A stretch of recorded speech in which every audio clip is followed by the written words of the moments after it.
Hey gang, welcome to Two Blokes from Down Under. I'm Simon Guthrie. I'm here with my co-host Ben Ennis. How are you, Benny? Great, Simon, and you today? Very well, thank you, mate. That's good. Ben, let me ask you a question, mate. When was the last time you ever cut the rug and got on the dance floor?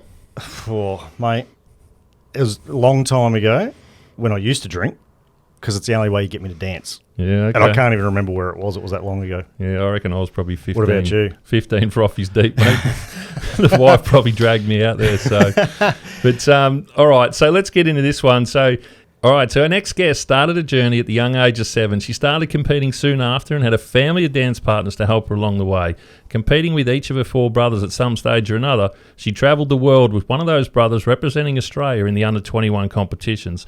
In 2006, she partnered with Grant Denyer to win Season 4 of TV Australia's Dancing with the Stars. She's danced all around the world, competing with her brother and then her soon-to-be husband. Nowadays, she's back in Shepparton, raising a young family, as well as being part owners of the XL Dance Studio, where she still loves to teach and inspire the next generation of dancers. Welcome to Two Blokes from Down Under, Amanda Costa. How are you, Amanda? I'm good. How are you? How are you? We'll say formerly Amanda Garner. Yes, that is true. For people who don't names. remember. Yeah. Well, most of your dance stuff would have been Amanda Garner, wouldn't it? Yeah, pretty much all of it. That's how most people remember me. And then now, that I've retired and family, it's Costa. Costa, fantastic. All right, Amanda, tell us, where did it begin for you? Where were you born in Shepparton? Yeah, born in Shepparton, and of course I have 4 older brothers and a younger sister, so big family. Big family. And yeah, my cousins actually started dancing in a local studio in Shepparton, and from then it kind of, my auntie was telling my mum, and we slowly all, started to go to this dance studio, and that's where it all started for us. Yeah, okay. How old were you? I was 7 when I started. 7 years old. Yeah, very young. Yeah, okay. Most girls start dancing pretty young these days, though. Yeah. Was that the same back then? I don't know, there's a mix now. I feel like it is different, this generation. Definitely not, I don't think that kids are as obsessed with stuff as we were back then, but who knows? Yeah. So you were obsessed with dancing before you started? Or? No, not before, but once we started, I mean, our whole family, once we started, we found VHS back then, right? Yeah. those tapes. Once we found tapes of dancing, it was just, we'd play it all day, every day, and not just watching it. We'd be dancing around with each other. I don't know, making up crazy steps. Yeah. But that was us. We just lived it. Our whole family. So we really are a dance family. But started back in that little studio, on High Street in Shepparton. So Yeah. So that means you basically all started at the same time, really. Then, yeah, we did. So we all started, As a family. and of course my brothers being older, so we just started in the lower levels, and it's kind of, as you compete, you're just competing yourself. So I would go for my level, let's say, for a 7-year-old, and I just would have one of my brothers partner me, but I would be judged, if that makes sense. yes. Oh, yes. okay. Yeah, because in the lower levels, that's how they do it. So because you need someone to help you along and keep you in time. Because when you're a kid, you should just dance along to whatever. Yep. So yeah, and then from there it kind of became. My sister was still a bit young at the time, so I ended up kind of in our lessons. These are the crazy things I remember actually in our private lessons with our teachers, because I was the only girl at the time, and I had 3 brothers dancing then. It would be like, oh, can you dance a quick step down the floor with, Jeremy? And then I go dance it so the teacher could see. And now do it with Andrew. Then come back and then do it with Stephen. So I'm dancing with all of them. So it was quite crazy and, a little bit tiring. Are they a bit older than you, or? Yeah, well, we're very close in age. So everyone's kind of, Stephen's the youngest and he's kind of a year older than me, I think. And then a year on year. Yeah. My parents were busy. So not that 6 far kids. apart. Yeah. Yeah, pretty close in age. So there was only the one dance studio in Shep at the time? Yeah, the one, that's right. Oh, God, I can't even remember the name of it. Who was the instructor or owner back then? It was Roz. Her name was Roz. Yep. It was just so long ago, though. My brain. She's not around anymore doing... We haven't kept in touch, so I'm not sure. She was a while back, I remember, but I'm not sure what she's doing right now. Yeah, okay. No, she was tough too. Yeah.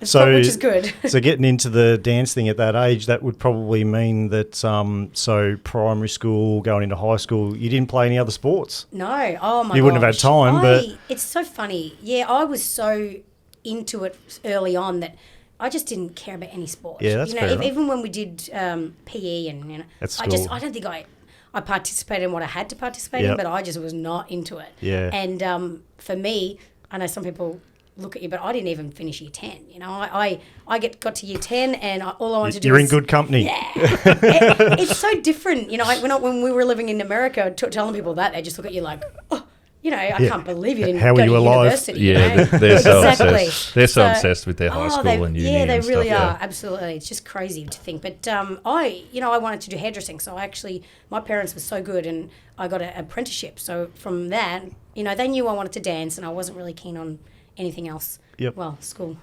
Who needs school, right? Yeah.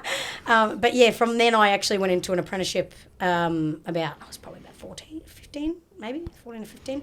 And went into that. And then for me, it was doing that hairdressing alongside my dancing. It was easiest for me.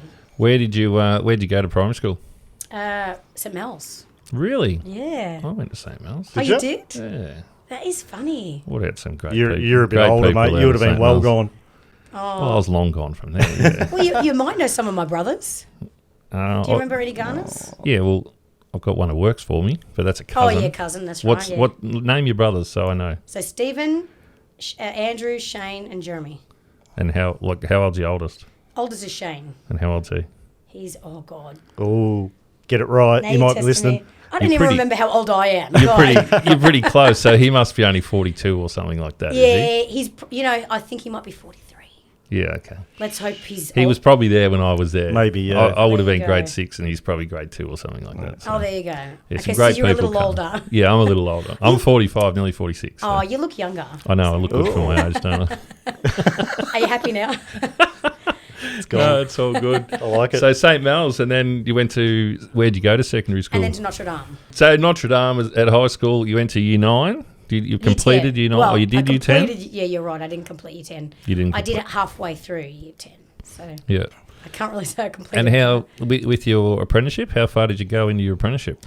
I did, oh my God, I'm really being tested now. Because that would have been a 4-year thing back then. Yeah, I think I did. It was about 4 years, and by then I was dancing with Jeremy, my brother, and we were got to represent Australia in the World Championships. There's only 2 couples out of all of Australia, so we were traveling a lot, and my boss was so good.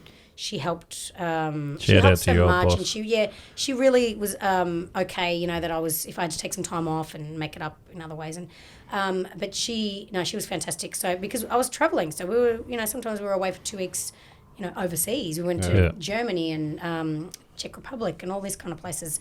But so from then my brain I love hairdressing. I still do it. I still cut my family's hair.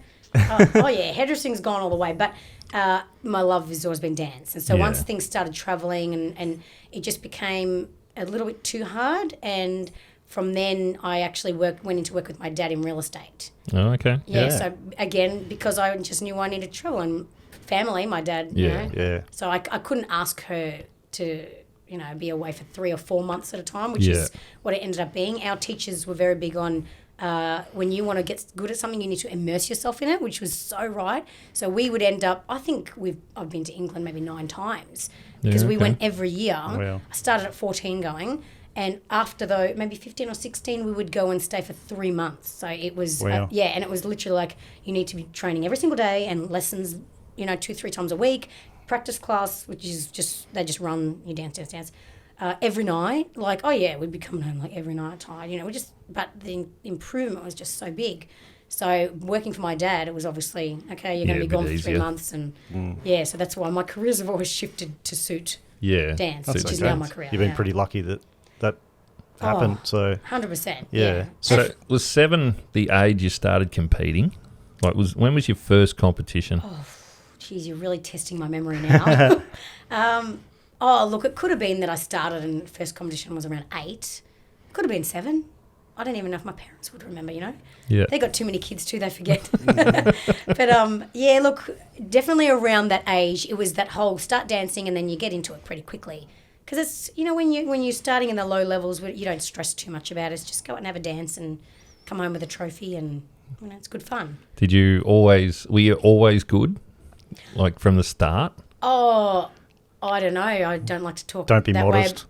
Oh, yeah, I am pretty I like to think I'm modest. No. I think I definitely had something. Yeah. Maybe having 4 brothers, I've always been a little bit of a tomboy. So I got a bit of attitude, and I think that probably showed through even as a young dancer. Competitive. Yeah, competitive and not kind of, just Yeah. had that energy that not all kids have, I guess. Yeah. Yeah. Well, you look at like other sports. Dancing's obviously a little bit different sport to what most people are used to.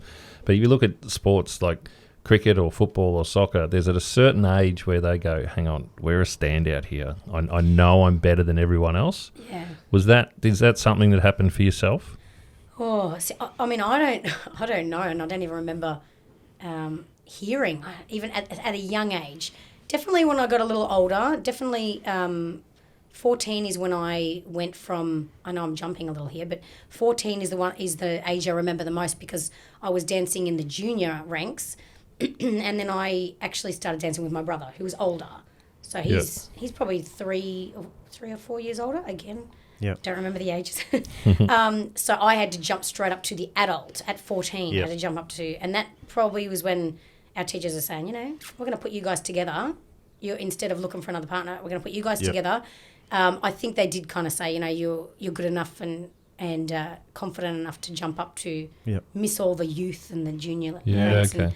And that was a big change for me. It was huge. I was literally just telling a student the other day, I was saying, you're still in these young, don't stress about going a little bit. From 14, I had to go up and dance with people who were 21, 22, 23. Yeah. Women, and 14. Yeah. It was a huge change for me, but that's when I really kind of thought, okay, maybe I'm okay. Yeah. Yeah. Time to get Well, serious. if you relate that back to your football and stuff, like football's very an easy similar. one, but Yeah. a lot of these guys are, at 16, 15, 16, they're playing senior football. So they're playing against men and stuff like that. Yeah. So very similar to you. So at the age of 14, pretty much you're competing against adults. So Yeah, exactly. you've got to be decent to do that. So we know we're half a standout then. So Yeah.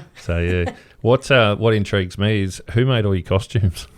Well, my mum actually did most of my costumes, and she wasn't even. It's not even like she was into sewing. I think she just kind of learnt along the way, Yeah.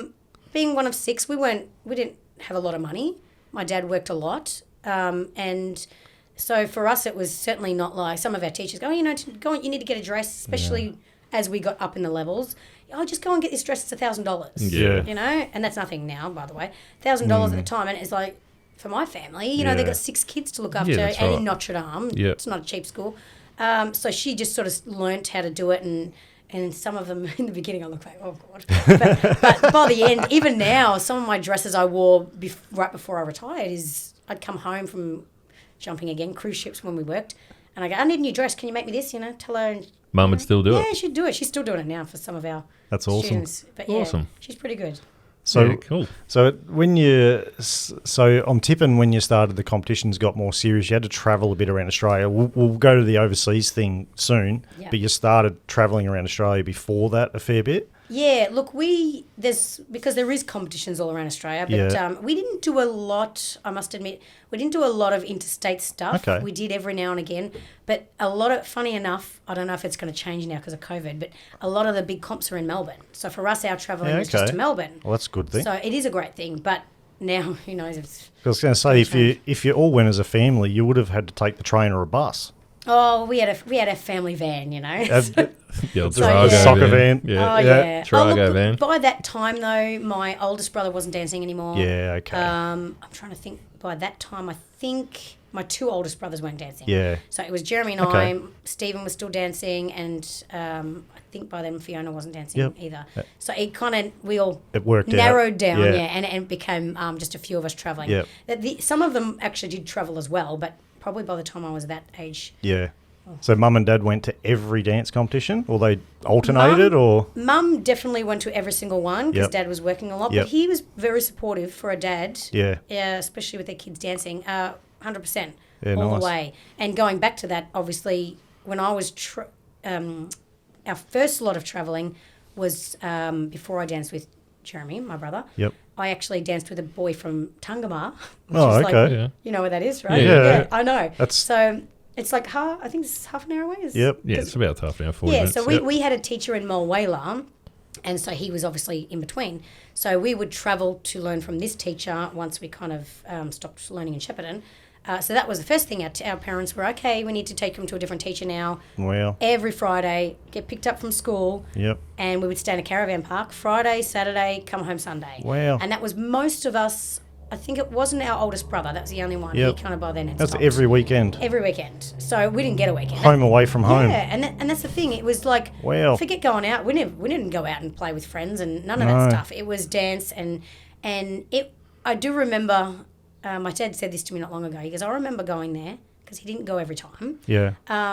Going with us, and he goes, and I'd see you doing the lessons, and then I look over and you guys are sitting down, sitting on your bums. And he goes, I'm not paying this money. And we'd get, be told, get up and practice. My mum was the same. She'd push us, get up, you need to be practicing.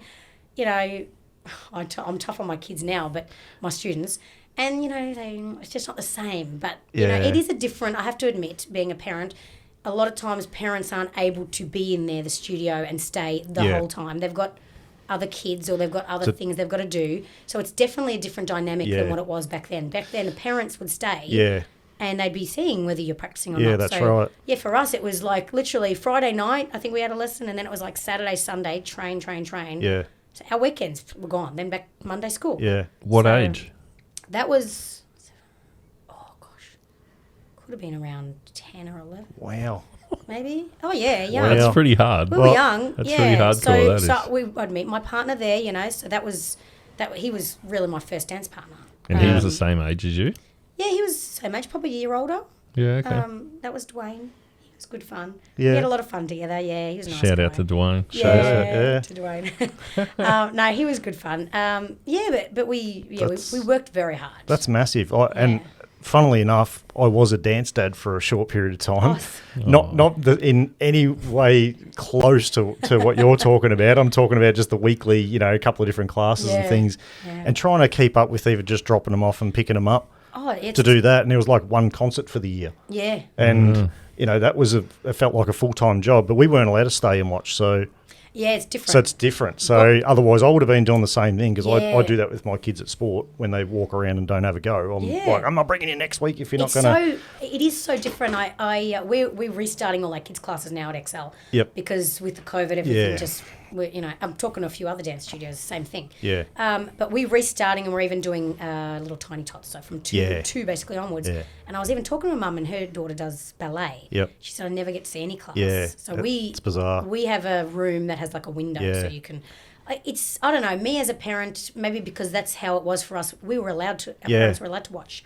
I don't know, I love that I can, my son's only 3.5, so, and he's not into anything other than cars, okay? So, that's okay. Oh, Nothing wrong with that. I don't know anything about Cars, cars. tractors, So trucks. dancing, forget it. He walks in the studio and he doesn't care. He's not interested in, but for me, I think to myself, I don't know, I want to see what they're doing, and of course, maybe because that's in my blood, I want to, make sure that they're paying attention and doing what they're supposed to be doing. But it is very common in the ballet and jazz that they don't. Yeah. I see why they don't want the distraction. No, that's right. It's a double-edged sword because as a parent, you want to spend time and watch. You want to see what you're paying for sometimes without sounding rude, but because it's a long year and it can cost quite a lot of money. And then you go, how'd you go? And your kids go, it went great. And I'm like, did you sit on the floor the whole time or did you dance? I've got no idea. And then you get to the concert at the end of the year and you're like, I'm not sure you did anything.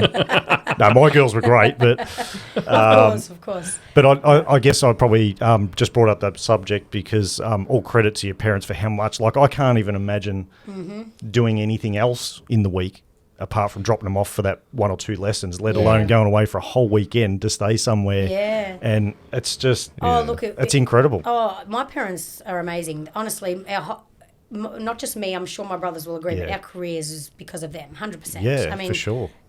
We worked hard, and of course, as we get into adults, it's our choice. We can either stop and...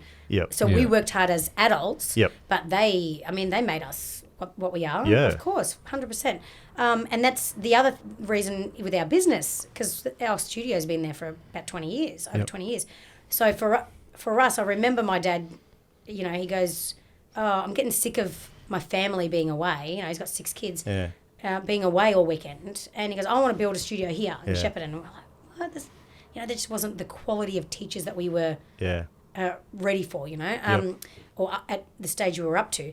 And that's where he, I'm going to build a studio, and my mum got involved as well. We're going to build a studio, and that's where it all basically started. I think it was 1999 when they built that studio. Empty, it was just an empty building. So do they both dance? No, neither of them. My dad now, that's the interesting thing. Yeah, they never danced. They were never dancers. And I think my dad even said, but he was like 4 boys, and all my sons are going to dance. Can you imagine? Yeah. You can imagine, right? Yeah. It's, now I know people don't say it these days, but it's true. Back in the day, it was like all my sons are going to dance and none of them are going to play sports. Yeah. I know it was a bit of a shock, but he really got on board quite early, and I think he saw the discipline in it. Yeah. That, it's taken a lot of skill, and dance is good for you. Oh, Even getting your kids to have posture is an amazing for a parent. Yeah. You look, especially with devices. Half of these kids, have humps already. I feel like I need to sit up straighter here. Yes, please do. Oh yeah, look, it's for me, it's a life. It's been my whole life. So I know, again with my students, I'm going, look how you're walking. You're walking in like this. So just that alone, and I think that's what he probably thought, even if they just get that out of it. Yeah. But, we took it further.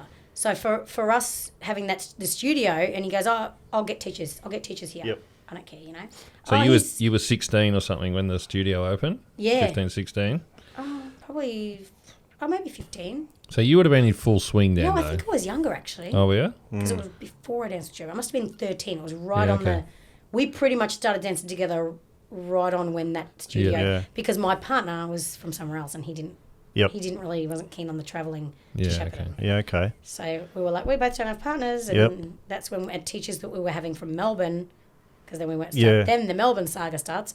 The teachers we were having from Melbourne were just like, why aren't you guys dancing together? Yeah. I was like, I don't want to dance with my brother, and I'm sure he went, I don't want to dance with my little sister. He said that many times. That's pretty funny. And they were like, you're crazy. You guys. You're both good, you've got to dance together, and that's when it kind of started. And halfway through a dance and start having a biffo. Yeah. Oh, man, the fights we had, I'm surprised we didn't throw chairs. Oh, we fought all the time. That's funny, huh? All the time. Obviously, you competed a lot with your brother, Yes, like Jeremy. a lot, yeah. How is, there's obviously some sort of chemistry when you dance. How do you do that with your brother? The amount of times I've been asked that question. I'm sure you have. I bet. And this is not a mainstream, dancing is not like a football or a cricket or a soccer or anything. So it's different. And so people are curious on that. Yeah. And obviously it's a professional thing that you do. And it's, it's dance. But how do you get that chemistry to actually to do that? Well, I think back then, because, we were both young, it's certainly not like we looking in each other's eyes thinking romantically, but that's where people would ask the question. It was like, how do you do these romantic dances? Because, of course, the rumba is the slow. For us, I think we both had our own passion for it, and we'd hear the music, and you don't even really think of each other. You should, but at that age, it's not like we had a connection in that way. Yeah. We just both were quite good and fast in our movements, and did so well. I think we didn't even expect to do so well. Yeah. Because for us, I think the highest we got maybe was second in Australia. So these kids from Shepparton, we didn't expect, and we're fine, we're good. They said we're good, whatever. But for us, I remember making my first final. I was in tears. It was just such a overwhelming thing. I was so young as well. Again, dancing against adults, and it was just this. You put so much pressure, and we worked so hard, and we're traveling overseas already by that stage. 3 months in England, getting ready for this comp in the end of the year. Yep. So for us, it was just, it was just such a overwhelming thing just to make a final. Yeah. Because you go rounds, you go through and you're like, no, that's it. They cut you in rounds, don't don't they? Yeah. We got cut all the time, and then to finally making that. But I think our passion for it and hearing the music, that's kind of how we had our connection. Yeah. Yeah. As opposed to just... Yeah. It was different dancing with my husband or my boyfriend, of course. Yeah. It was a really, really different thing. So for us, it was just, I think we had that same drive and same passion. Yeah. That's kind of what kept it together for us. The reason I ask it, is it's not your mainstream everyday sport as such. So if you look at people who go out and they're at a nightclub, they've only been drinking. Yes. And if they dance together, they're trying to do something as such or whatever, and it is that. But so then they look at professional dancing, and so the reason I ask that is obviously there needs to be some sort of chemistry, but you guys are doing this every weekend and so professional about it. It's but you look at it and you go, shit, there's a bit of chemistry there. How do they actually create that? So yeah. No, I think that was the main thing for us, is just our drive to be good. Yeah. It's interesting that you say that, because that's how most people see it, is dancing is, I'm at a wedding or I go to like a nightclub. Yeah. For us, and when you get to that certain level, it's a skill. It is absolutely a skill. I mean, I'm dancing in heels, 3-inch heels, staying on balance. Yeah. You know, that alone is a skill. Yeah. Then put you dancing with someone else. I mean, it's just So I think we got to that point, and we saw it that way. We had our own passion for the dance. For sure. It's the only thing I can say to really. How does the competition stuff work? Like like in Melbourne, like you said, you went down to Melbourne for competitions. Was there any other competitions around to start with, or like how does it actually work? Yeah, so early on, we actually used to have a competition in Australia. In Shepparton. My brain, you say. Yeah, we used to have a competition in Shepparton. We don't anymore, unfortunately. So that's where we started. We didn't even bother travelling. It was just, you do the Shepparton comp once a year. Oh, okay. Yeah, and then I think maybe we did do some smaller in Albury and Wodonga and all those kind of places. Yep. But once we started doing the Melbourne, and then when my dad opened our studio, he said, I'll get teachers here. But, of course, some of the ones, the higher level ones, they go, we'll travel. And then, of course, it didn't end up happening. Yeah. So we went from going every weekend to Mulwala to basically, I think, 2 times a week. I think every Thursday and every Sunday, Jeremy and I, it would start with the parents. And then, of course, later in, they didn't go to every training. They would go to every comp. Yeah. So Jeremy and I would just drive Thursday night, going up there, and then go on Sunday and all day, and then come back. And then it was just, it's constant. And then, of course, during the week, training every night. Yeah. But for us, the Melbourne competitions kind of started later.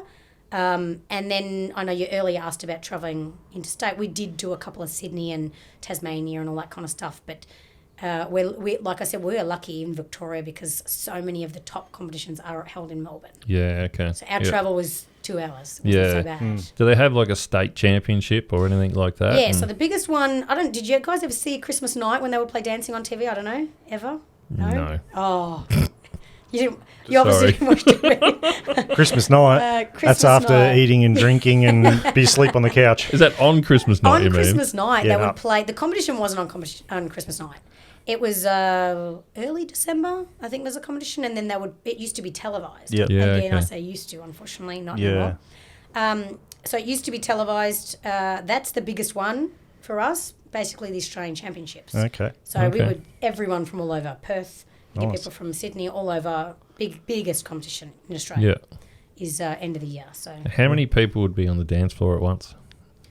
Like you obviously got categories of what you do, so you would have a dance style and then an age. Yeah, dance style, dance age, yes, and then of course dance level. So it's changed a few times, but for us it was basically A to E. So E being your lowest, and then you work all your way up. And by the time we were doing those big competitions together, we were in A grade, so we were in the open, basically the highest category. I think, I don't know if I'd be correct, but I would say it'd be between 20 and 30 couples on a floor. Ooh. Wow. So, you get some injuries. I was going to say there's a few crashes there. Yeah, we've been hit a few times for sure. It can be, it's spinning out. It is.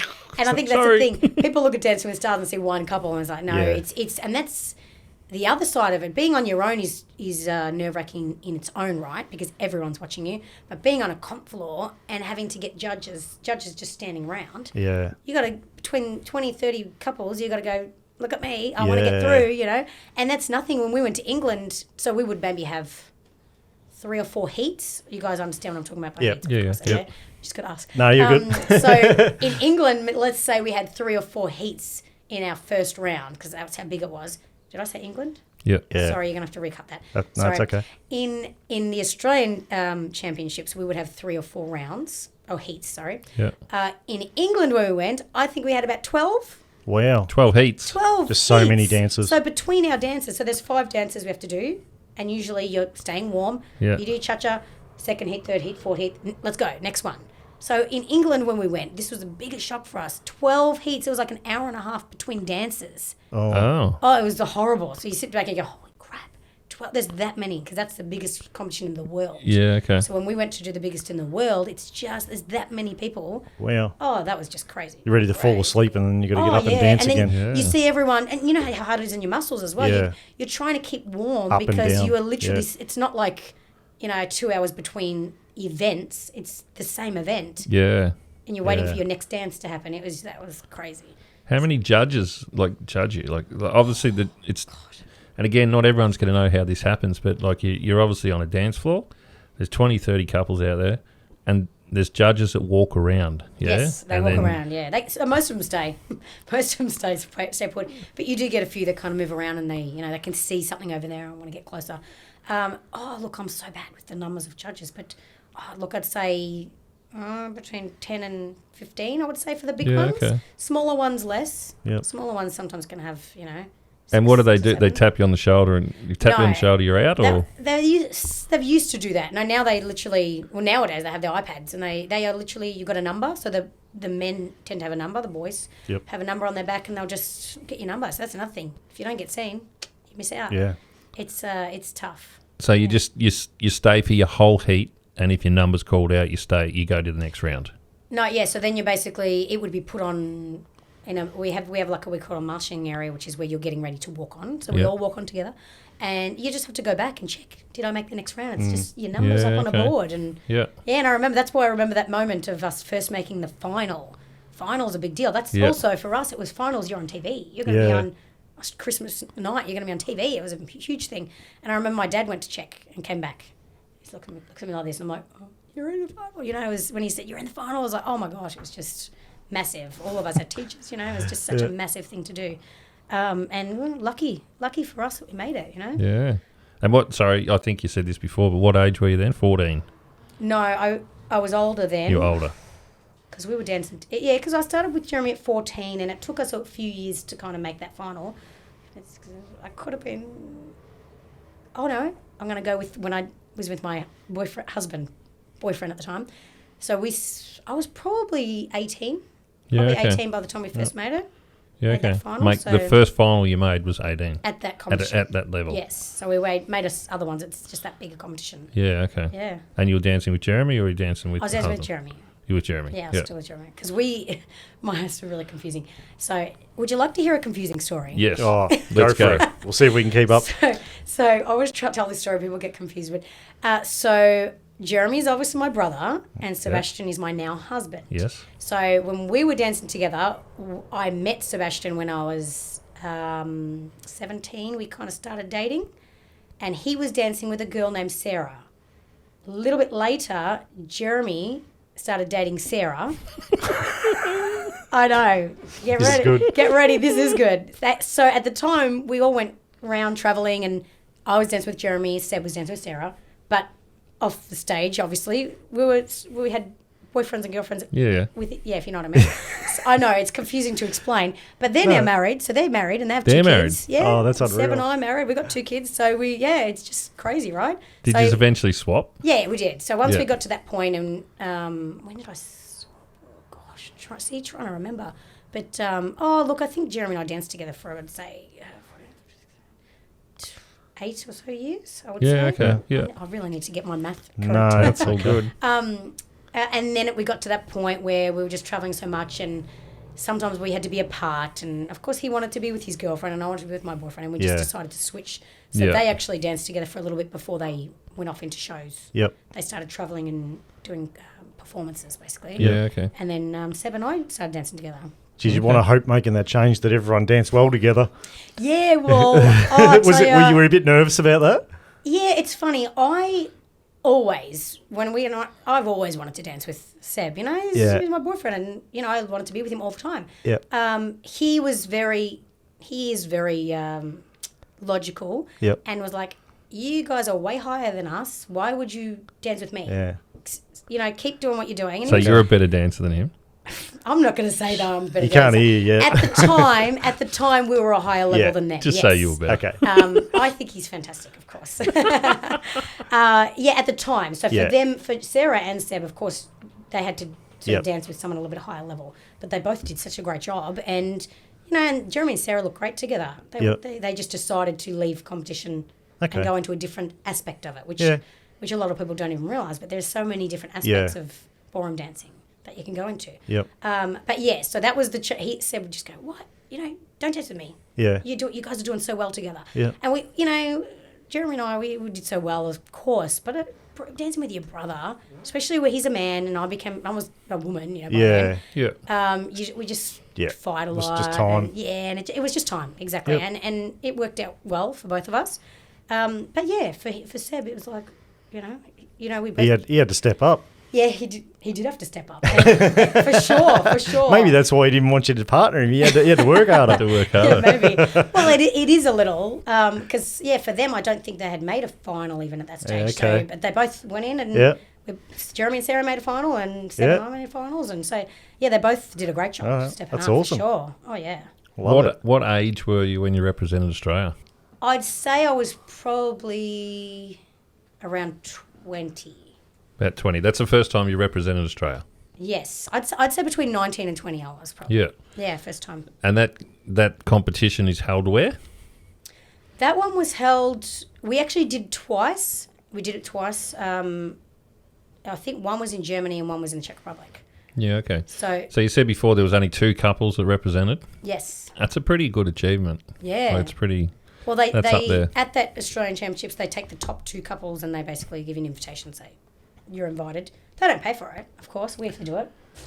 So you had to pay for all... Like, even when you represented Australia, they don't... Oh, yeah. We had to pay for it all. I was going to get to that question at some point. It's a shame. It really is a shame because... Really?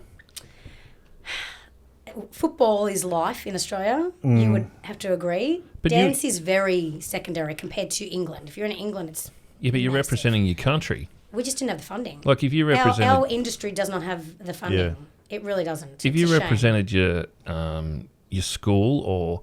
in football, for instance, if you represented your state, you wouldn't pay for a thing. No, and that's what makes sense, right? Yeah. That's the logical. But So you had to fund yourself to get overseas. yes, we would get the invitation, and if you want to go, you got to find the money. So we would. Oh, we did fundraisers. Oh, we used to do sausage chisels in the mall, like all day, selling sausages and performances, and we did all kinds of things to raise money for us to be able to go.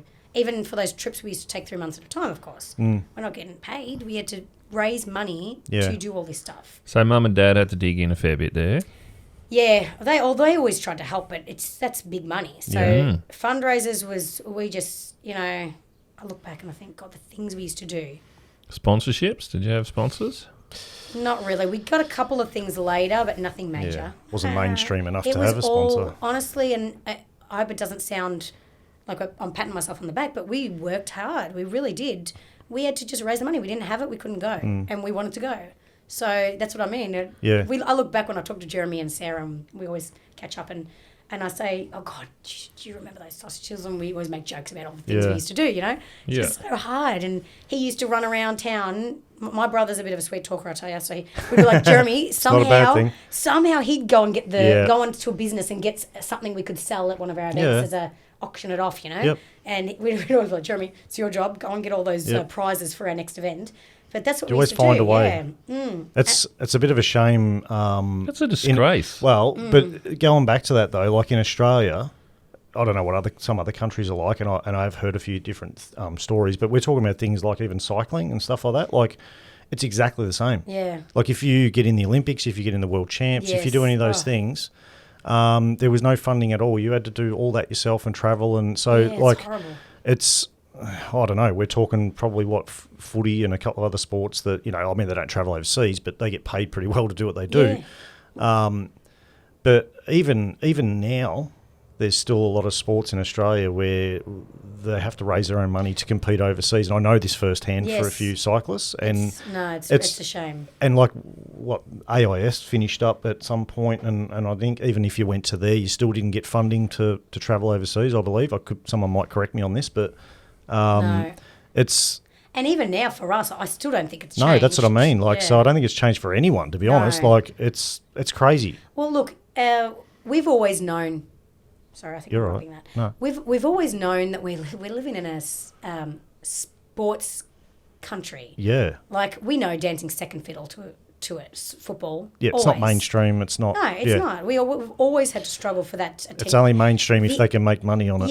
Yeah, that's exactly right. And that's why, even for me, you know, when I did Dancing with the Stars, people started to go, oh, you know, I know you from school, and I know. And I do remember going, now it's different if it doesn't. I'm important. And when I did it with Grant, I remember Grant coming to me and saying, God, you know, the episodes that we watched is the highest rated show in history at the time when we did that.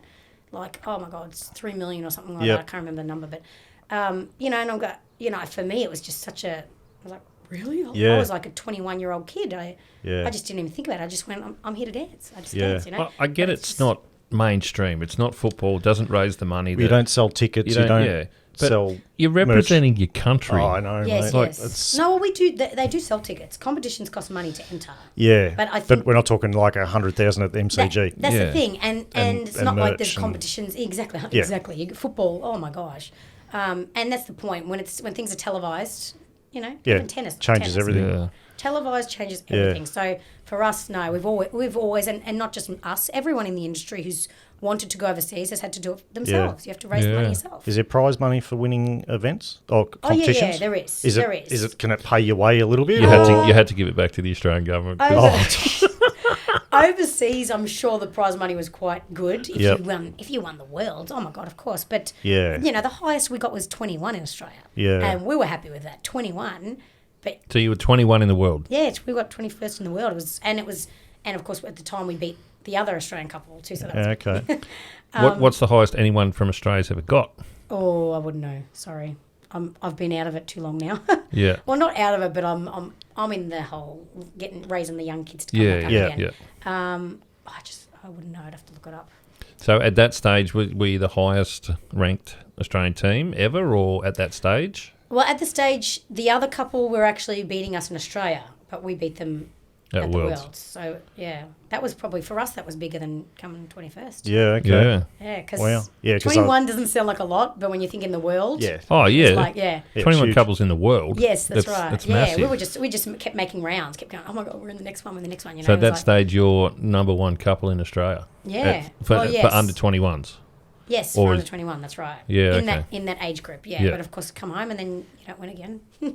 It is a bit of a political sport for sure. Yeah, because the people judging you have couples out there as well. Yeah, they have their students. So it is. Yep. It is what it is. We just we do our best and try to get through it. So going back to obviously raise money to get yourself overseas at the age of around 14, 15, you said was probably the first time you went? Yeah, well, first time I think our parents tried to find that money because they actually came with us. Yep. So it was just Jeremy and I and my mum and my dad. Yeah, so that's... Because we went to do that first... the World Championships is actually not... It's the big, but there's another one in England called Blackpool. It's in Blackpool. Yep. They just call it Blackpool. And it's held at the Winter Gardens, and that one is kind of, I think it's a bit more prestigious than the Worlds because everyone can do it. It's not just top 2 in each country. Yeah, okay. So our teachers were like, we'd love you to do this comp, and we were like, oh, okay, amazing. We want to do it too. And my parents and we must have done some fundraising as well. Yep. But they found the money for 4 of us to go, flew overseas. You know, did some lessons at the time, did the competitions, and that was our first one. And from then on, it was like a whole... You got to go back every year, improve. So it wasn't, even when we went back, it wasn't even about competing. And sometimes we didn't compete. We just went to get the best knowledge because people were learning off the best in the world. Yeah. Yep. So, and they're back to the VHS. These are the people that we were watching. Yeah. And for us, it was celebrities. Forget celebrities. We'd be like these people, you won't know their names, but, you know, we'd be like, oh, my God. We're walking, and Jeremy and I walked in this studio that was the most famous studio in England to train in. To do their practice every night, they would have sessions. They just run music and you dance heats, like a competition. Yep.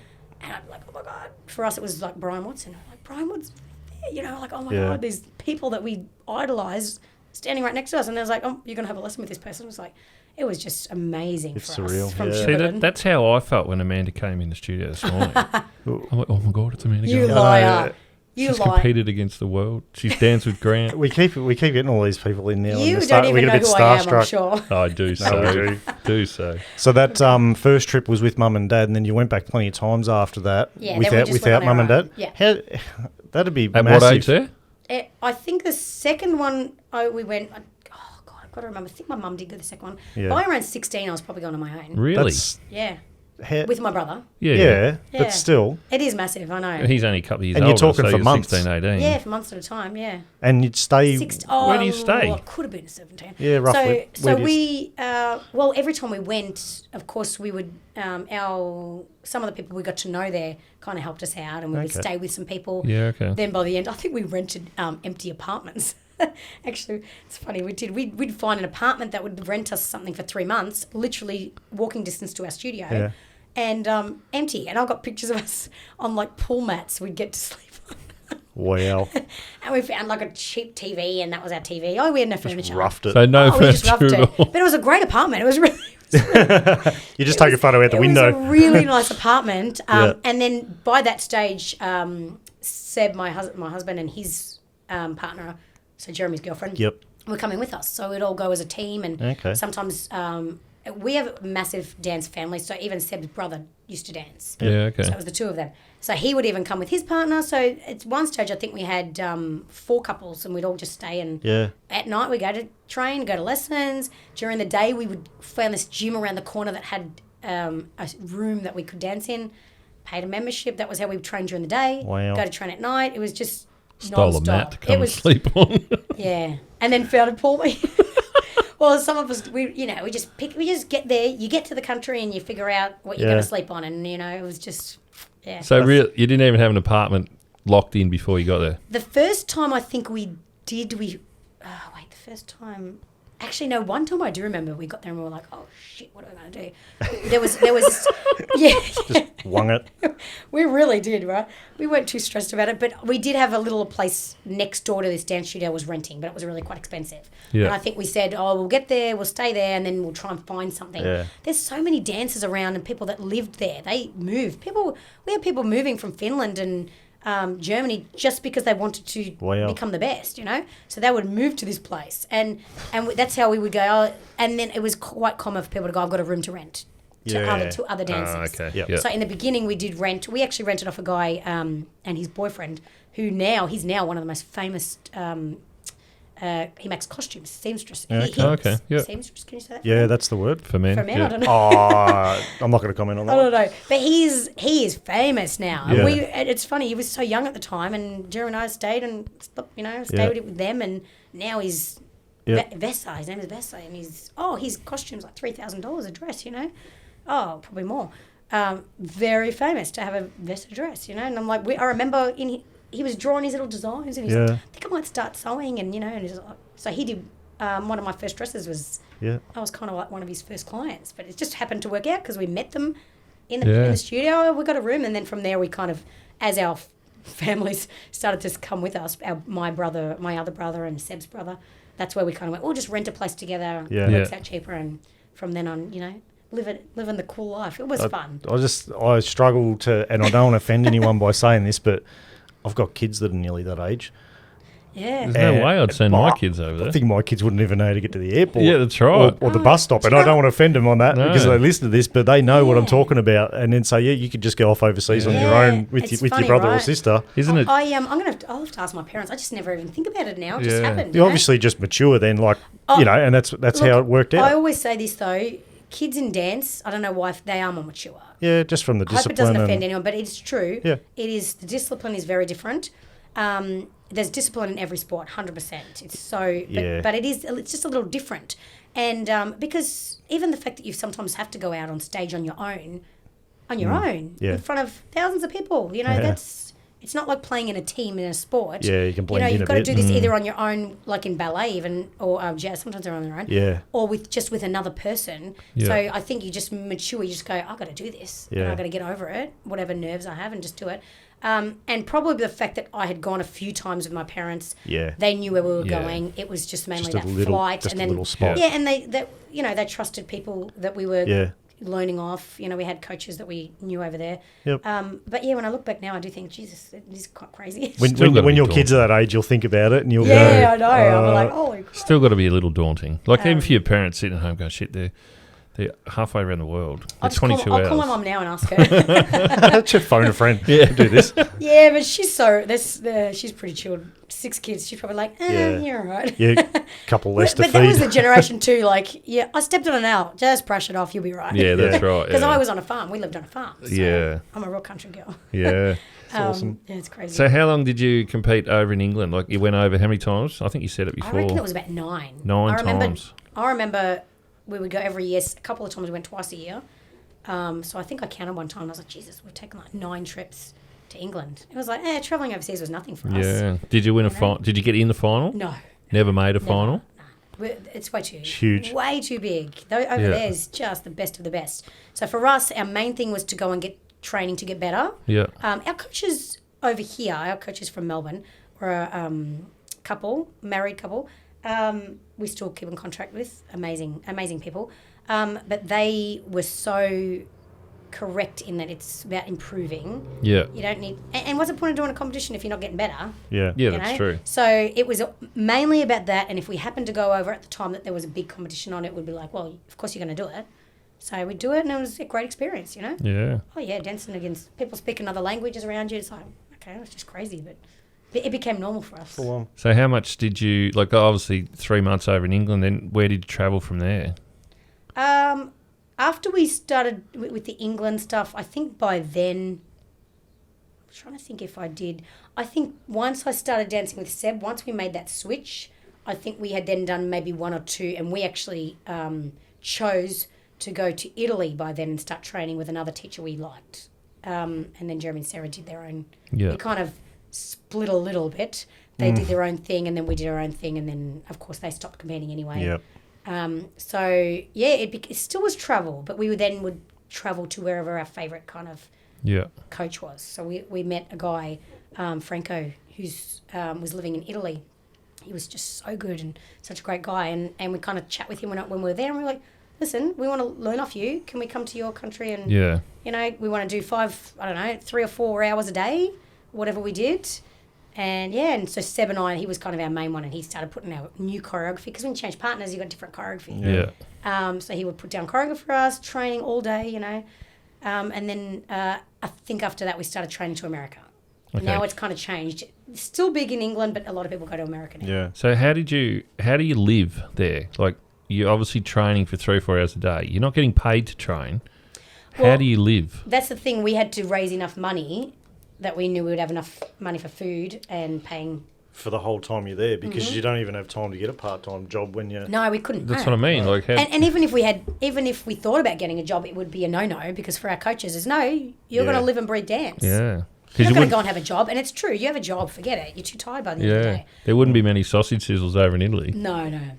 Yeah, look, that's the thing. You know, I think because I was working and Jeremy was working, so of course we're trying to use our own money as well. Yeah.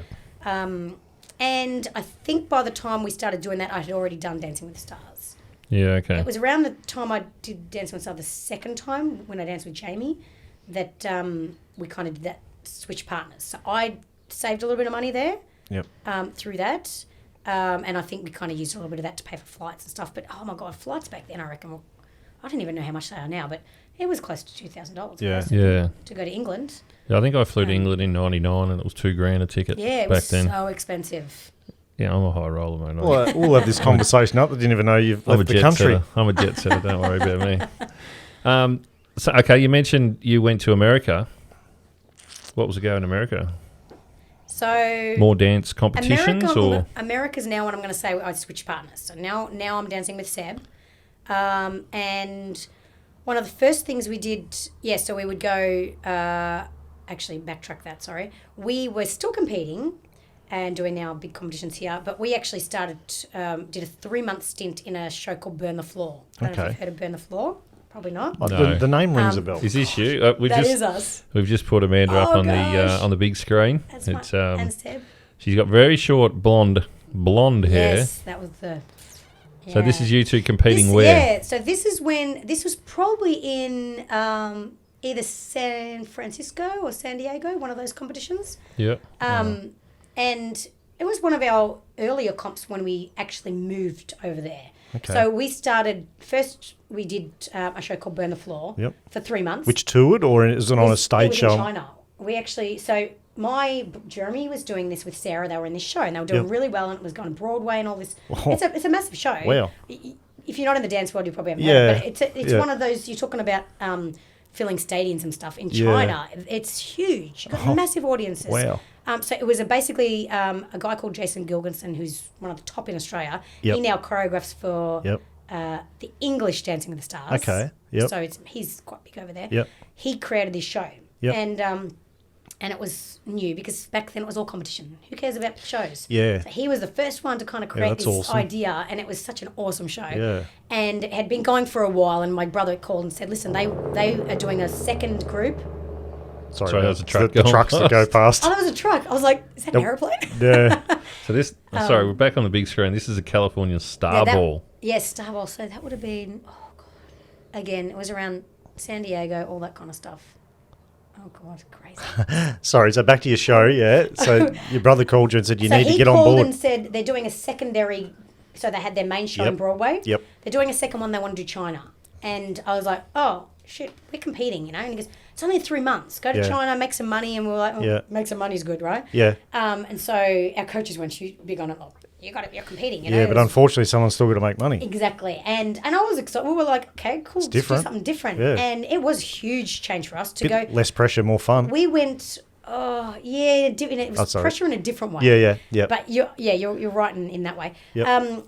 It was such a different experience. When you do competition, you have 5 dances and you have your routines and that's it. Yeah. You don't really change. Yeah. You alter things here and there, but like for 3 years, you got the same routine Yeah. because you're dancing with another person and you get used to that. You don't want to change it. Got perfect So it. we went into a show where, okay, rehearsal 6 hours a day, and it was like, you're going to learn all this new stuff. And we're like, we don't learn choreography. Yeah. It's like we don't really learn it.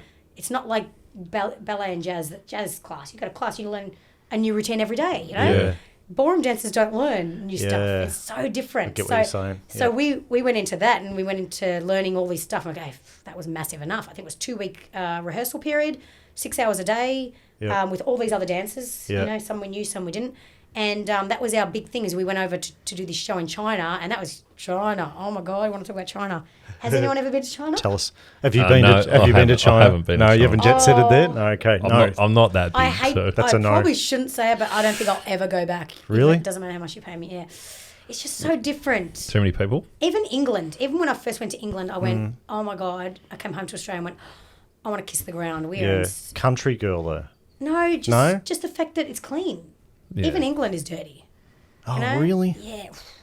When you look at it though, you've got a country that's the size of Victoria. Yeah, I know everyone's jumping. And you have one city that's got more people in Australia. And that's the thing. Even England is beautiful, don't get me wrong, but we are just so lucky in Australia. Yeah. Everything's pretty modern and clean. And so for me as a 14-year-old girl, I remember going, oh, this is so different. So China, after I'd already travelled, was, again, it's just...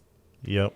It's different. China for us was just an eye-opener. It was cool, though. Dancing in front of an audience versus being judged was huge. It was, and now I know I'm such a performer. Even when I competed, I was like, I love the attention. Yeah. I won't lie. I do. That's what it's about. Oh yeah, you can't be a high-level dancer if you don't want people watching you. You know? So having people stand up and applaud you. Yeah. In that way was unreal. Huge. It was just a rush for us. Yeah. So from then we actually still kept competing, but we heard about them doing it again, and they go, we're going to do this second group of dancers. Again, we're going to do it in Florida. And we went, you know what? I think I might do that. That's we did it cool. again. This time it was actually in a theme park. It was in Busch Gardens. Oh, wow. I don't know if you heard of Busch Gardens. So it was a regular half-hour shows. 3 times a day you're going to do half-hour shows, hard, bloody shows. Yeah. Oh, my God, we were so fit back then. Yeah. Did that, and then after that is when we started to talk to one of our coaches in LA. She goes, I need teachers. Why don't you guys move here? And was like, oh. So we moved to LA, and so we were actually working. That was how we started making. Now it was not a 3-month trip. It was we're living here. We have to make money. Yeah. Okay? And this woman we were working for, she actually helped us with our visa and all that kind of stuff. And I think we were even on from there's a visa, some kind of visa you can get from having a skill and you're Yes. in another country. A skilled workers one or Yeah, something. something like that. So that's Yep. what we basically went through all of that, and that's how we were able to stay. So we did that for about 2 years. I'm going to kind of fast track through this one because I'd rather talk about other areas. It was very good. Unfortunately, it didn't end great for us. We just got to the point where we were teaching more than we were dancing. Yeah, okay. And it was great experience, and we met some great people and competed and did quite well. One of our best ones was probably second. We got second in some of those American comps, and it was just massive. Cool. But we were struggling financially because we had to work, I think, I don't know, 8 hours or something, and then it's like, now you got to go and practice 2.5, 3 hours. And we're like, we can't do that. You know, we just weren't getting paid enough per hour to teach. Sustain it, yeah. Yeah, and I remember one competition, so they would have 2-day competitions, and I think we entered the first competition and we said, we don't have enough money to enter the second one. What the hell are we going to do? We came second and got prize money, and we're like, we can enter the second one, and we used that prize money to enter for the second day. I'm like, oh my God. That was that probably made me go, you know what? Yep. Turning point. Yeah, I said, you know what, I just... And I started to lose the passion I'd had for so long, and I even started to dance worse. It sounds funny, but I said, I'm a big spinner. I used to spin, and I said, I'm falling off balance. I think I just become so tense from worrying about money and trying to work enough to do what I love doing. Yep. So we started to get to that point, and I said to him, do you know what? And I was talking to another teacher. She said she had done cruise ships, and I was telling me about it, and I just went, I want to do that. I loved the performing side.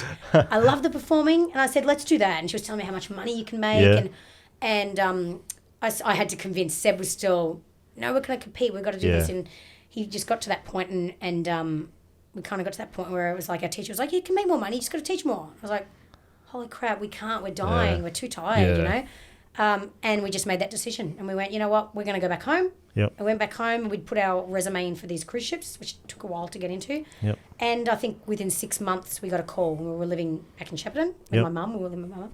And that's when we got our call to go first ship. And cruise ship, I think a lot of people think, and you guys maybe as well, think it's your career's over. You're a cruise ship kind of dancer. Well, No, it's so... I Actually haven't had any thought on it. Wouldn't have a clue, to be A honest. lot of Not people, sure. though... I thought it was a bump up, to be honest. Oh, Like, okay, there you go. on a cruise ship's in our pretty cool. industry, it's like... Yeah, okay. You've got no... Because back in the day, that would tend to be these older couples with Yeah, dance. okay. It is so changed. Now, some of the best couples, because you make great money, and you don't pay for rent, you don't pay for food, you don't... Yeah. So we're going to do it. We had no idea what to expect. And we walked in, and they literally go... You're the only ballroom couple. And our title was featured ballroom couple. Oh, wow. And Did you say, does our pay go up? we made a lot. Like it was amazing. We went from finding money to pay for fuel in the car as well to holy crap, we gave our contract. We're like, we're going to make this much money. I can't believe it. That's unreal. So rehearsals was tough because you got to learn everything. But we were in charge of our own stuff. So anytime we did a solo, they're like, you're the professionals. You got to do it because in Royal Caribbean, they don't know anything about ballroom dancing. So they had all these jazz dancers come in and be ballroom dancers, and we would give them lessons, and that's the whole thing. So we were the featured couple, but they would kind of be our backup dancers. I don't want to sound... Was it understudies? Bad, but kind of like that. And we didn't even realise this was going to happen until we walked in, and they go... being on zero is, I don't know if it makes any sense, but when you're on zero, you're right in the centre of the show. Yeah, okay. Yeah. And so we didn't even know. We were competition people, and they go, oh, you're on zero. Yeah. Straight away, all these dancers, they were just so, they knew what it was about. We didn't know. Yeah, okay. So we literally walked into this new life. Yep. And I said, oh my God, we're so respected. And so. That's unreal. It was such a nice, it was kind of, after all those years of working hard, it actually was one of the nicest things we ever did to feel appreciated and appreciated from everyone. And even some of the teachers who were teaching us would be like, oh, is that the right, should we do it this way? And we started, after doing enough, we did about 4 or 5 years of cruise ships. Wow. We got to the point where we literally gave them lessons, and we were like, this is how you got to do that move. And because the people teaching everyone were jazz dancers. So, and they were great. I got these kids, I tell you, they learned like 3 or 4 whole routines, which is like a whole song. Yeah. In like a day. Yep. Of choreography that it's not even their style. They were fantastic. And so that was a huge change for us. How long would a cruise go for? I've never been on a cruise. It totally changes. And the length of the cruise just depends on what ship you're on and where they are at the time. So the funny story is our first ship, we were like, yes, we're going to go cruise ships, amazing. And we're reading the contract, where are we going to go? And they go, our cruise, we're going to Australia. Seriously. And I said, what the hell? Our first ship. So we had to go to Florida for rehearsals, and then we had to fly back to Australia. So our first ship actually went around Australia. Oh, wow. And it went around the islands and, you know, all that kind of stuff. And it was so funny. But it was nice in a way. Our families came on and cruised with us, and they got to see us dance, and because it wasn't so far to travel. So our first ship was then. And then toward the end of our first contract, so it was about 6 months each time on the ship. Okay. We actually, the last 2 weeks, I think, or 3 weeks, we actually to do the crossing, which is 21 days at sea. That was crazy, by the way. So 21 days or so, 20 maybe days, without land. Yep. Yeah, you start to go a bit crazy. That was mental. Crossing back sick over. just thinking of it is interesting. And then we did the crossing back to Hawaii. So basically, our ship would do 6 months in Australia. The rest of it would be around Hawaii and go to Seattle and stuff. So we finished in Hawaii. I was like, oh, it was fantastic. Wow. Yeah. Just living the dream now. Actually, sorry, I think we started in Hawaii for a week and then we went back to Australia.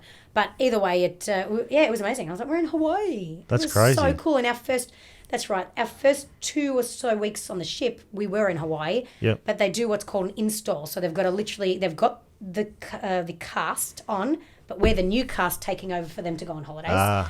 And they call it, so during the day when they're not using the theatre, you've got to put the ship, because everyone rehearses, but they don't know the stage. Yeah. So they got to go, and the set's moving around you and everything. So the install process, but they go to us, oh, you didn't have to do anything for 2 weeks because we're doing the other shows that you're not in. We were only in one show. Oh, wow. So we literally were like, oh, we're in Hawaii. Paid holiday. We just got tanned and, it was amazing. We went to dinner every night. From where you were in the States. Working so hard. We literally look at each other over dinner and we're like, this is amazing. What are we doing? We're That's so unreal. lucky. So you did the touristy thing in Hawaii? Oh, yeah. We went around Hawaii, got amazing pictures in Hawaii, and we did a luau and all that kind of stuff. I've been to Hawaii too, Ben. Oh, you have? Yeah, I went to Hawaii. You're serious, right? Yeah. Oh, yeah. You had that look like you were joking. No, No, he's to being Hawaii, serious. so- Hawaii's amazing, He right? goes to Pearl Harbor Hawaii. thing and everything. Yes. So I went to Bonnie Doon. Hey, that's good. That's The famous. Serenity's probably better. Famous, yeah. I love it. That's So I've got great. a silly question for you. Yes. When you're out at sea for 21 days, I've never been on a large ship, Simon, unlike yourself. No, I've never been on a ship. Oh, no, you flew to Hawaii, sorry. I hate better. ships. Does the ship move a fair bit while you're Yeah. So how do they Especially- change your dance time so that when the ship settles, or No, they don't care. you just got to try and Because it's basically it literally is a city. On Yeah, it's water, floating city, yeah. So we have all departments, and the captain and that they don't care about the dancers. You know, we're a whole other industry department or whatever. So they just go, no, sorry. We sometimes on really rocky nights, because you got to think we were doing at one point we were doing flips and stuff. I'll show you. Can show you some stuff as well on YouTube. Okay. So Just imagining Seb a would be flip. like flipping me, and it's like, and The ship moves. some of them would be like me laying across his shoulders, and then he like lift me up and turning around. So I was a lot lighter back then, but so he'd be doing that, and I'm thinking, oh my god, and I'd be like laying on, he's spinning around like this, going, oh my god, it's a bit rocky today, you know, it's a bit scary. And they would sometimes, if it was really rocky, they'd be calling the bridge and go, can you put the stabilizers out? okay, yeah. Sometimes it helped, but definitely when you're at sea longer, it is just so much rougher. Wow. And you have to deal with it. One show, I remember we would do a welcome aboard show. We just did one dance. And we started either side of the stage, and I could see Seb. And I'm literally standing there, and the curtain was no joke. This was the curtain. And I'm going, and the cruise director looks at me. Cruise director is just have you guys ever done a cruise? No. So the cruise director is the entertainment part. He's kind of like the host of anything in the theatre. And he's standing there, and he's looking at me like, and he goes, good luck. I go, thanks a lot. I'm like, Jesus Christ. You go across the stage to meet each other and go straight past. Oh, man, I tell you, yeah. Did you get sick at all out there? No, we were so lucky we never really got seasick. Really? Nah, we were lucky. I get sick in the bay, like where the water's calm. Well, That's how bad. That's why I've never been on a the cruise. funny thing is, when we did our Australian cruise, we took advantage, of course, and we did Great Barrier Reef and all that stuff we'd never done before. Yeah. And even taking the boats to see all that, we got sick there because the smaller boats rock way more than a cruise ship. Yeah, I felt crook going out there too. Yeah, way worse. Sounds like I need to find a skill where I can work on a ship. Yeah. Well, that's the thing. That's what I say to not my for me. students now. I say, if you work hard enough, Yeah. believe it or not, Who would have thought of you that? can take it around the world. You can. You've just got to be good enough. Yeah. That's the point. You've got to be good enough. They're not going to take... Nowadays, the industry's so big and they the choice, the couples they have to choose from are so good. I'm like, you can't just be an average. Yeah, okay. Back in the day, maybe there wasn't as many good couples. Yep. But yeah, for us, it was just a different aspect. Yep. And we did about 4 years of that. So we did probably about 5 ships, I would say, 5 different ships. So we'd come home 2 months at a time. Yeah. So our second ship, we actually came home and got married. Yep. It took my husband 10 years to propose to me. I always say to him, oh. So we were together 10 years before we got married, probably 11 years by the time we got married. Yep. We came home, got married in 2 weeks, and then went off to our next ship. Yep. So we got married. A day later, we were in rehearsals to do our next ship. Did he say, this is your honeymoon, I'm taking you on a cruise? Well, here's the thing. Yeah. That'd be very clever, right? It kind of was, though, because we said, so the guy was like, we want you to do another ship. Do you want to do this one? And we go, oh, we really want to have a honeymoon. And then he gives us the contract.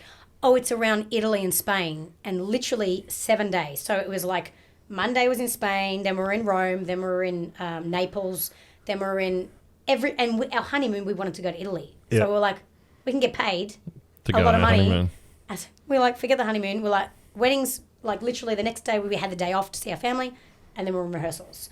So we were like, why not? We get paid. Yeah. And then I think a couple of years later we had a 3-month break. We actually went to New Zealand for our honeymoon, technically. It sounds like you'd worked so hard from being so young, and you worked so hard. Now there's finally a payoff. Yeah. Oh, it really was. I mean, the hard thing, of course, for us is, of course, you've got to stay in shape. You're on a cruise ship and with a lot of nice food. Yeah. So we, of course, wanted to be asked to do more jobs. So you're not going to, you start to put on weight, forget it. It's a tough industry. It's all about how you look. Oh. Yeah. So in that way, we still worked hard. We went to the gym every day. So even though we probably went to the gym as much as we laid up on the deck and got a tan. Yeah. But because we did have time. We had a lot of downtime, especially Yeah. at the beginning. We were only doing one show because it's only one ballroom show, but 2 other shows with jazz dancing. Compared to what you're doing before. Oh, compared to what we were doing, I think our third ship was the easiest. I think we did one dance at the Welcome Aboard show. Yeah. And then we had our show, which was tough. That show was tough, though. That was like, we had our own dresses, people dressing us. That's how much we're on stage. So I'd be in the wings and someone's there ready to change me. Oh, that was hard. That was our hardest show. We just were in everything. And it was like you die after it. But that, and then maybe took 1 hour a week. That's it, in a whole week. Yeah. So we were like, it was so easy, but gotta keep fit. We would keep rehearsing ourselves, and because it's not just taking a break, we still want to get paid and we want to get another job. We wanted to stay in the industry as long as we could. Yeah. And for us, it was 4 years. We got to the point where our last ship, because I probably got pregnant, actually. Sounds funny, right? But you don't want to know. But literally, I was 35. Yeah. And we were like, we want to have kids, and I'm getting older. So it was, once we made that decision, it was about 2 weeks. 2 weeks, we were about to go home anyway, and I did get pregnant on the ship, actually, and then I literally got home and pregnant. So we didn't even have any normal life before we started having kids. No. So it was crazy. We didn't have a house, we didn't have anything, and it was, because I said, 35, you want to start a family. Yeah. And his was close to 40, so we were like, we need to go, we can't wait. Yeah. We wanted to travel and we wanted to enjoy our life, but we cannot take another 2 or 3 years at that age, you know. So so we were in Alaska, and we kind of both made the decision and went, all these young kids around us, they go drinking every night, and we were just in our cabin together doing our thing, or go on to see shows or whatever. It's just not our life anymore. We got to the point where we want a house, and we want to, and it's good. We made the decision together, and we weren't forced out of it, like, you're too old to keep doing this. Yep. You finished on your terms. Yeah, we finished on our terms, and we saved a lot of money and bought a house. And nice. Not outright, I wish, but it's still paid off in the end. Oh yeah, we were smart. Yeah, 100%. I'll admit that as well. We both of us went from having no money to making money. It was a huge shock, and they gave us cash. No overheads. We had like $10,000 cash at one stage. Like, we better put it in a bank. Yeah, So, and it was just like, we're making money. It was crazy. Yeah. So, and then 100% shock. But we bought a laptop. We bought ourselves Apple Watches. Yeah. We did the stuff we want to enjoy We've got to enjoy ourselves and give ourselves some reward, and then from then on we just saved. Yeah. We saved. I think we spent most on our wedding, and after that it was what do we need to spend money on? Yeah. You know? We would go to have lunch somewhere or whatever. Yep. Go out for a meal, that's it, and then we saved. That was our plan. So did you have a plan when you were coming back to... You were going to come back to Shepparton? Was that the plan? The plan was to come back to Shepparton and... mind you, Dancing with the Stars was before all of this. We'll get to that. Sorry, I jumped around. No, that's all right. We'll come back to that. Yeah, no, the plan was for us. I actually wanted to move to Melbourne, and Seb wanted to be here. He wanted to take over the business. So he goes, not take over, but he wanted to go. So I want to be in the business, and I went, I don't want to run a studio. Oh, I just don't want to do it. And he convinced me, and I'm glad he did. Yeah, because it is great. So where's Seb originally from? He's from Melbourne. Yeah, okay. So he wanted to be in Shepparton, and I so wanted to be in Melbourne. He liked the country. Small town. Now he loves it. He goes to Melbourne and goes, oh, this traffic, I hate it. Yeah, so he's Coburg boy, you know. He's been in Melbourne most of his life until he met me. Yep. And then so we basically settled here, and once we knew we were pregnant, basically we wanted to buy a house, and that was all. Yep. From then it all kind of we went to my dad and said, listen, we want to buy into the business, and we want to kind of make it grow, build it up. Yeah. And he was all for it, of course, because he was doing it on his own at that stage. And yes, now I think that was in, was it 2017? Yeah, I think it was 2017. Yeah. Yeah, that's right. Okay. So we did that like October, I think, 2017. Since then, now the rest is history, right? Yeah, okay. Yeah. So how does that go with the young kids? Do you push those young kids to be like you, or you've got to... I do try. I mean, we love our kids and our students for sure, but it is different. I have to admit, because when I was dancing with Jeremy, of course, we had this business, so we were the main teachers as well. So I taught kids back then. It had probably been 20 years ago versus now. Yeah. There's a huge difference. Yeah, you've seen the difference. Oh yeah, it's I think back then the kids were just like, whatever you say, I'll do. You know? Yeah. Now it's very different. Yeah. In general, you get some. There's definitely some that have more of a passion for it.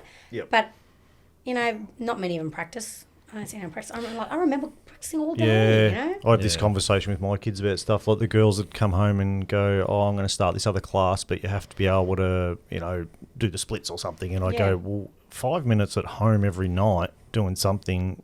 Versus doing nothing. Yes, absolutely. You start adding up those 5 or 10 minutes a night over the next however many months or years, and I'd always say to them, "You've got to practice. You've got to do things. You can't go out and do any sport and then come home and go, oh, I can't kick straight, or I can't do this if you don't go home and practice." And that's the difference, though. Like some kids are still really happy doing a sport of some description, and I think it might be a social thing as well, but they don't have that complete 100% devotion and passion where they live and breathe it, whereas... Yeah, and I don't know if it's that things are more accessible, so they just don't... It's just different these days. Because like I talk back to the VHS again, right? Yeah. Now it's YouTube. Like I can watch the best in the world. Yeah, they just like to watch instead of doing it. And they don't watch even. I even say, who's your favourite dancer right now? Who do you watch? And they don't really watch. Yeah. God, we wore those tapes out one day. And it's a different world. Yeah, and I feel like you are so lucky. We would have died to have watch anyone in the world, and not only that, see competitions like they just had the best,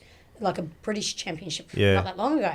And I think next day I already saw who won it, and I can see who's dancing. And seeing these things, you don't have to go overseas anymore. You can just watch it. Yeah, that's right. But it's very different. And we offer multiple. We offer social. You don't have to be a competitor. Yeah. You don't have to even compete. You can do. We do every term we do performances as well. Yep.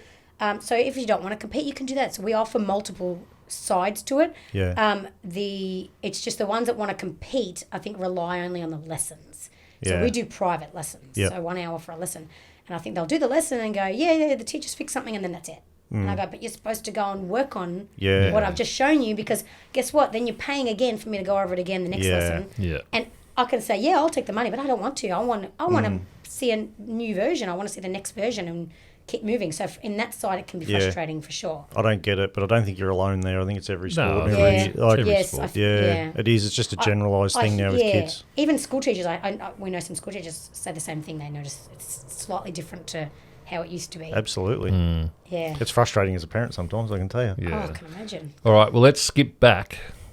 Dancing with the Stars. Yes. So my gosh. it put dancing on the map a little bit in Australia. I suppose it was really great for did. the sport. Very great, very good for the sport. I mean, there's a lot of people who are like, it's not real, or it's not the same as competition. But the way I see it, even now, we get some people in the industry who go, oh, they're not dancing great or whatever, and I go, who cares? It's on TV. That's right. We need it's exposure. We need exposure. 100%. I said, I don't care how they look.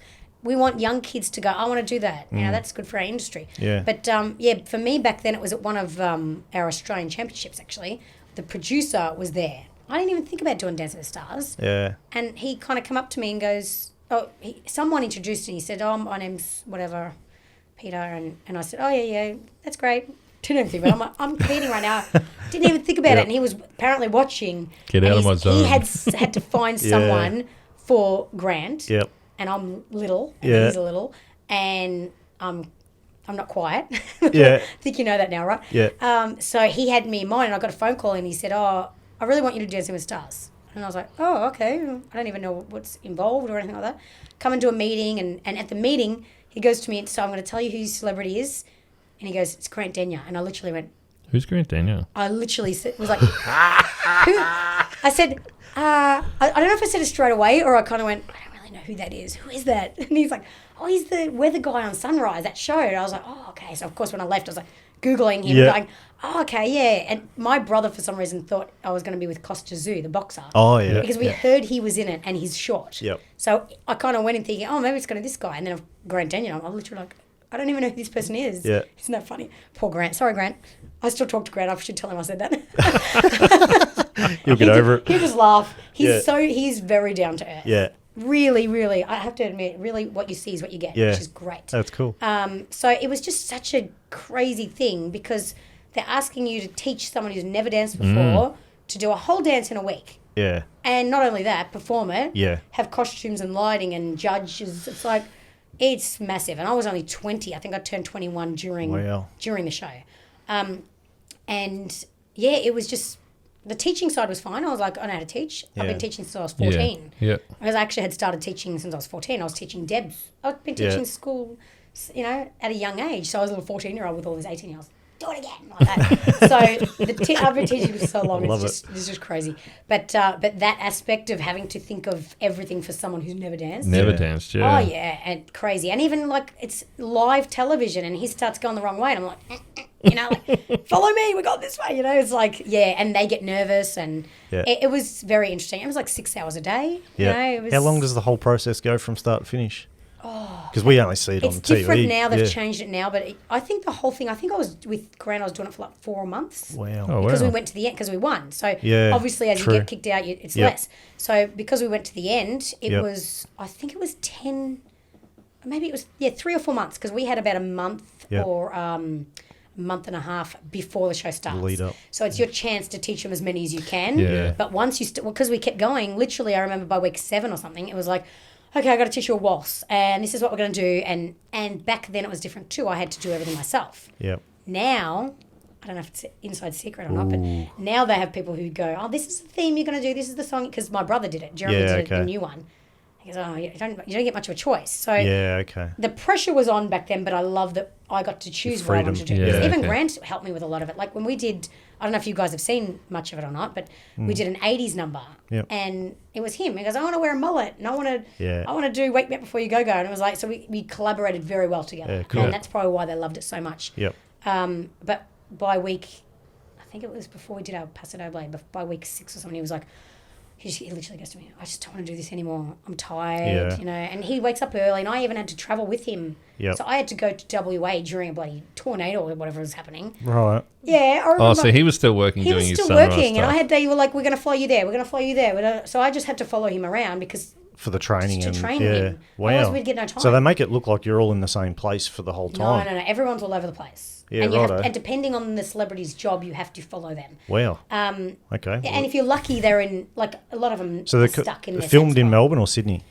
It was filmed in Melbourne. Yeah, okay, so that's not too bad. So I got to go home, which is nice. And my family, I had family for every filming, which was good. Okay. But yeah, it was just crazy. And I remember that he goes, "Oh, we're chasing a tornado or something in WA." Weatherman, off you go. Yeah, and I go, "Okay," and I got 20, and I'm like, "Okay, well, let's go. What are we doing?" And I remember, we're going to rehearse the next day, or whatever. We just got there at night, and I'm hearing this like storm around me, and I'm like, "Oh my God, I'm going to die!" Like it was mental, yes. And then out with him, and he's on camera, and they showed footage. I'm sure people thought that it was for the cameras of he's just presented and there's a storm behind us and we're like practicing. It was literally real. It was like, we need to run through it because we're not going to have any time this week. And so he's tired. So he goes by week 6, he's like, I just don't want to do it anymore. Oh, can't we bother? And Can we do a really bad dance and get out? Get voted out. Honest to God, he would have been like happy to be out. Yeah. Then the following week was our famous Paso Doble. We did Pump It, Black Eyed Peas. And he got like 3 10s, I think, and a 9. And he was just like, that's it, we're going to win this. He's back in. Oh, he changed. It was like he needed that kind of. I think he kept hearing bad comments, so he needed that. He thrived off it once you got a good one. Yeah, once we got that, it was like, oh my God, I just want to do this again. And even now, he said he messaged me before because I don't know if you know he's in the new one. No, I didn't know. Yeah, so this is the new one. I think it starts on Sunday night. Yeah, okay. They filmed it last year, and he goes, oh, they want me to do it. I don't know if I want to do it. I want to do it with you. And I said, yeah, I just had a baby. So I have like a 3-month-old. I'm out of shape. There's no way. And I guess maybe if it's next year, I can get myself. And he goes, oh, I really want to. I'll see if they can push it. And then he goes, oh no, they want to do it right now. Yeah. And and so I was helping him out a little bit. Yeah. He's like, what dance is my best one? Which one should I do? Because for him coming back, he won it. He wants to look good. So I don't even know. He didn't tell me how. I know he went okay, but they're not allowed to say who won. Yeah. Because it's not live anymore. No. It used to be live. Okay. But yeah, no, it's totally. It was a life-changing experience for me, 100%. Yep. But I didn't understand what was happening at the time, I must admit. Yeah, okay. I didn't take advantage of it as in, I was apparently a celebrity. I didn't I see where you're going. Yeah. Yeah, I didn't. So you could have jumped off that and started socials and things like that exactly. if you And I was too, because then of course we went back to competition. Yeah, it was probably that long ago that it wasn't. When was it? 2006. It was 2006, yeah. But when we did our events here... It was still a bit before the whole influencer type sort of... No, we had none of that Facebook. No, yeah, that's what I mean. So, but definitely I didn't understand. People would come up to me on the street and go, oh, you're dancing with stars. And I go, oh, yeah, that's cool. And I thought that's really nice, But I didn't understand how big until I actually went on a cruise ship. Yeah. And this young boy comes up to me, one of the dancers. Yeah. And he goes, I'm from Australia. I went, oh, cool. And he goes, I used to vote for you on Dancing with the Stars. And I'm like, this is like 10 years later or something, or 8 years later. I was like, holy crap, you remember me? It blew my mind. And even my brothers always made fun. Oh, you're Amanda from Dancing with the Stars. They make fun of me because people used to say. Yeah. So we went to Disneyland on a holiday one time. My family was over there. And literally someone comes up to me from behind. Are you from Australia? Are you Amanda from Dancing with the Stars? Well. And they're laughing their asses off. I'm like, That's oh funny. my God, can you believe this? Like, it was just never happens. It never happens overseas, but just one person from Australia happened to recognise. Just crazy. But I really did not understand at the time. Okay. When you're in something, it's just such a whirlwind. Because you're still performing. Like, you've been performing. You did the shows, you did the cruise trips, and then you end up on TV. You're just doing a job. Yeah, just doing another thing. And my focus was just on getting him to the finish line and each week, making it look good. And I was just probably so tired at the time as well. I knew when we came back and did some performances, I had Grant come to Shepparton. Yeah. And of course it was sold out, like 300 people in our little place. Yeah. Of course I was like, oh, I got a bit of a following here. Big, and of course he was there. So they come over Grant, Yeah. But yeah, it definitely changed everything. And it's, for our industry, it's a fantastic thing. Yeah. Because we don't get enough exposure. Sure. It's great exposure. Because you went back and did another season. How many years after the one with Grant? It was actually the following year, I think. It was. Okay, back to back. I think it was. It wasn't the same. Wait a minute. Maybe it was a year after. It was a year after, wasn't it? It was the year after, but it wasn't this. I think it was season 6. 4, and it was season 4 you 6. won, season 6, So there was a season in between. I don't know. Maybe they did 2 a year or something that year. And that was with... and that was with Jamie. So how'd you go there? Big old... he was an ex-stripper, wasn't he? Yes. But I think everyone thinks he can dance, but not so much. Okay. So he was shit. He definitely could move, but he's got in his brain some other style. Yeah. So in a way, having a blank slate is easier. Yeah. So he's doing things his way, and I'm kind of going, no, but you don't look like a male Latin dancer. You look like you're doing jazz or something because that's what he did. Don't have to change any bad habits if so they don't I had have all any. these bad habits to change. And okay. Yeah, look, we just he was nice enough. We just didn't have They didn't click. We just didn't click as well. Yeah, okay. It was hard. He found it hard to take instruction from a 21-year-old, I think. Yeah, okay. So it took me a while to get some respect. Oh. So that was tough for me. Yeah. But he still did well. And what about on the exposure side of things? You said the first time you didn't really get it. Did you think differently going into the next one, or you're still in that same zone? I was still... You're just going, go and do a job, get him over the line. It was still over my head. I just thought, oh, look, I think you understand. I knew it was big, of course, because you got someone going up ready to do your hair and makeup. Yeah. And what dress would you like? We're going to make it brand new for you. And then I'm sitting in the chair and I feel like, was it Kylie Minogue or someone walked by in the hallway and I was just like, holy crap. Yeah, I think that she was singing or something. And I was just like, oh, okay, so you kind of, that side of it you get. And they're like, oh, your food's here and you're this here and, you know, and we're going to give you something to get in a taxi and we're going to pay for, you know. So that side of it, I remember going, oh my God, this is just so crazy. Everything's taken care of. Yeah.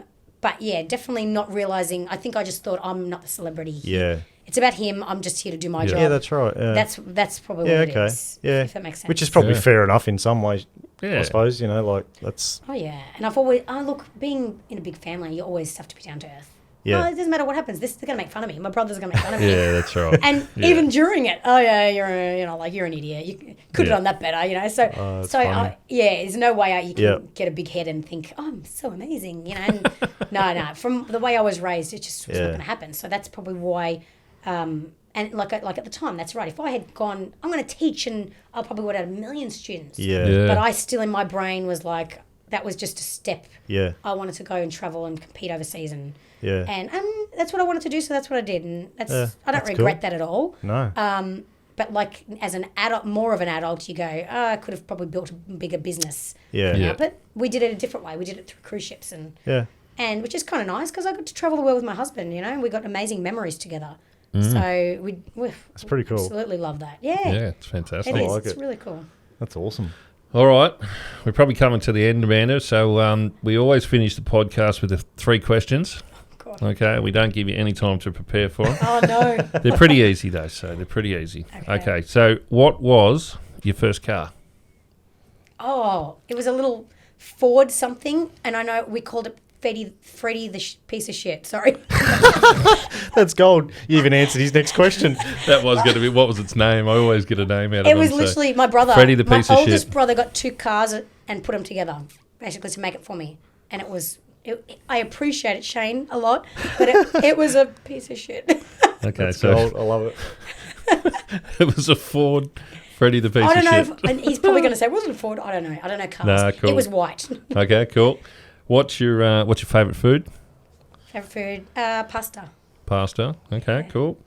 And if you could invite 3 people to dinner, dead or alive, any generation, who would they be? 3 people. That's a hard one. It's the hardest question ever. Well, it'd have to be Johnny Depp because he was my childhood crush, of course. He's a strange unit, he is. Oh, my gosh. I'm trying to think. Yeah, he's strange too. I'd probably be shocked, right? I'd have him only if he came as the captain. Yeah. From Pirates of the Caribbean. That is true. That would be cool. And probably a relative that's long. I'd love to know about the ancestry, all that kind of stuff. Yeah. So I don't have a name for you there, but a past relative. I think Hugh Jackman. I'd love to meet Hugh Jackman. Yeah, okay. Well, he's a bit of a dancer too, isn't he? Yeah, because he's a performer and he's really down to earth. And, you know, I'd love to pick his brain about how he does stuff. Yeah, awesome. That's pretty cool. Yeah. Right. Very good answers. Very good. All right, well, let's wrap it up. So, Amanda, thank you very much for coming on. It's much appreciated. Thank you for having me. Hopefully you can, this can get out there and inspire some young kids to follow your path, because it's an absolutely sensational career that you've had and still going, obviously, with teaching and stuff. I'm a lucky person for sure. Yeah, so thank you again. Thanks very much for coming on 2 Blokes from Down Under. Thank you. You guys are awesome. Loved it. There you go, guys. There's another episode of 2 Blokes from Down Under. Stay tuned to the next one. See you later. Gotta show him I can still rap, though.